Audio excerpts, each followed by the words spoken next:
Hi. I yesterday watched Wonder Woman 1984. I was quite pleased, I would start by saying, with the release strategy that Warner Brothers took of putting it out in cinemas, but and that before the cinema release, announcing that they were actually going to put it on premium video on demand less than a month after the cinema release. So, unlike with Tenet, I was perfectly happy to wait the intervening time and for it to arrive, where I could watch it in the comfort and safety of my own home. So, with that in mind, I thought, well, they've through. I tried to ignore the reviews and I watched the movie. It's dreadful. This was quite disappointing because I was actually very impressed by the first film. I thought it was a breath of fresh air within the increasingly airless, macho, grimdark, um, idiotically adolescent DC extended universe. The first film seemed to understand how to combine um, a more heroic portrayal of superheroes than we'd seen in the previous films with a darker environment of World War One. And I thought, well, Patty Jenkins knows what she's doing. Gal Gadot is good as Wonder Woman.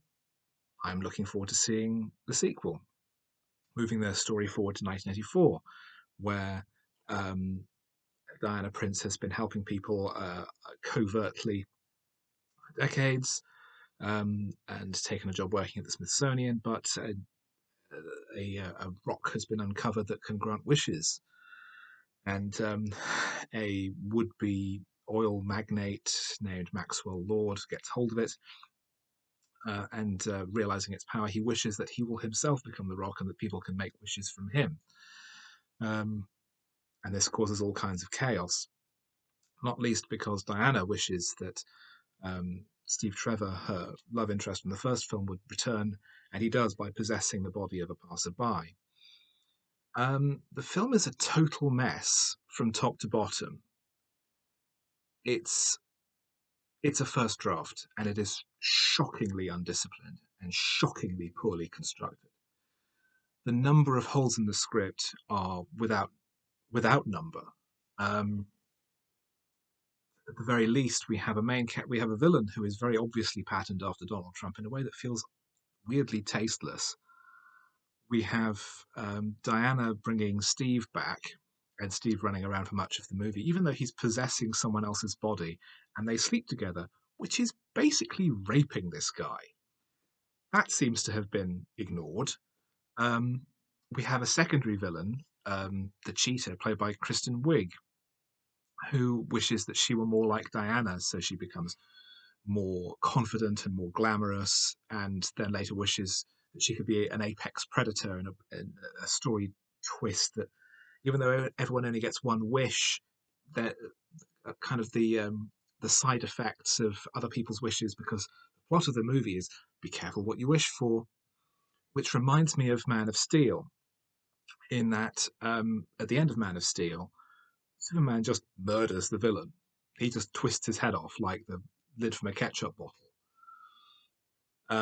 And Zack Snyder said, well, this is before Superman learned not to kill people. And I thought, well, you kind of learn that when you're very young.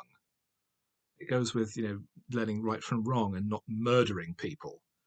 So um, in this movie, the moral seems to be, you should be careful what you wish for, which seems to be like something that a child understands. It's so lacking in intelligence and insight that it's pretty shocking. Um, so uh, the Kristen Wiig character wishes she were more like an apex predator, so she becomes a kind of cheetah woman. Kristen Wiig's character early in the film is a stock in trade Hollywood klutz, and she's unattractive because she dresses in a way that's old fashioned, although she's dressing like she's in the 80s, which makes sense in the context of the film. And the the 80s-ness is so overplayed and so garish. And I feel like, no, this is what people think the 80s looked like. This isn't what the 80s actually looked like. They've done their research by looking in fashion magazines and not photographs of street scenes. But she's a klutz and she falls over and can't walk on high heels. And I thought, this is like a badly written SNL character that she would play. Later on, when her character becomes more villainous and she's playing it more seriously, I think she's much better. In the same way that I think actually Pedro Pascal as Maxwell Lord is actually surprisingly good all the way through. He's really fighting against the poor quality of the script and is trying to invest Lord as with a bit more personality and a bit more realism. But it's an uphill struggle because the character is so badly written, and there is his motivation seems to be that he just wants power. He's a consumerist, and a thread of the film is anti-excessive consumerism, and it made me wonder, well, why is this movie set in the 80s? Why couldn't you set this now? And that becomes clear late in the film, where Lord goes to the president and says, well, Mr. President, you make a wish, and the president wishes that he wishes that they had more nuclear weapons and that they were closer to the Soviet Union. And in return for his wish, Lord gets more power. Except this president would have been Ronald Reagan. I don't think it's Ronald Reagan because he's played by Stuart Milligan, who neither looks nor sounds like him, although he weirdly played Richard Nixon in Doctor Who 10 years ago.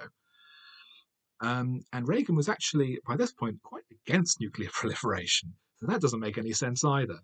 In the same way that Steve Trevor, when he arrives in what is for him the future, is shocked by the presence of escalators and subway trains, even though both of those had existed for decades before he died. I mean, it's as I mentioned on Twitter, it's like someone today being shocked by decimalized coinage. There are so many holes in the story. I mean, I've gone into this at length. It barely hangs together as a script.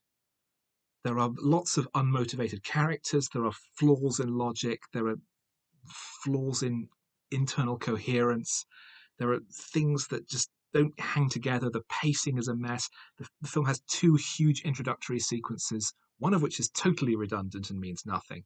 The other doesn't even make any sense, as Diana foils a jewel heist in a shopping centre while she's living secretly and covertly. So she smashes all the security cameras, but there are hundreds of witnesses there who see her uncovered face. So that doesn't make any sense. We're introduced to the idea of there being a great Amazon warrior of the past with this golden armor, which is then very clumsily introduced late in the film and has no impact.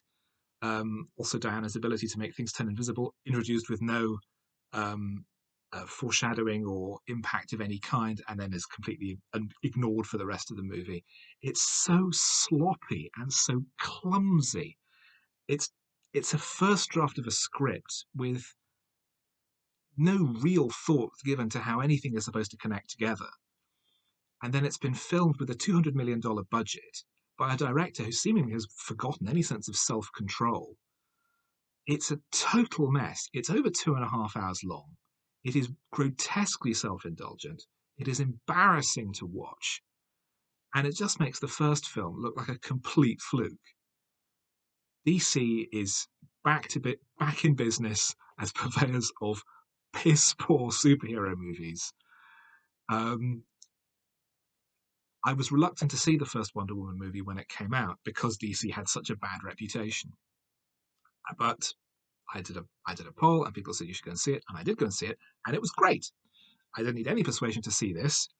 I'm going to skip the third one, and I'm off DC again because they cannot make films like this that are this appallingly constructed, this absolutely grotesquely embarrassing in how sloppy and lazy the production is, and expect people to still choose to watch them. It's not good enough.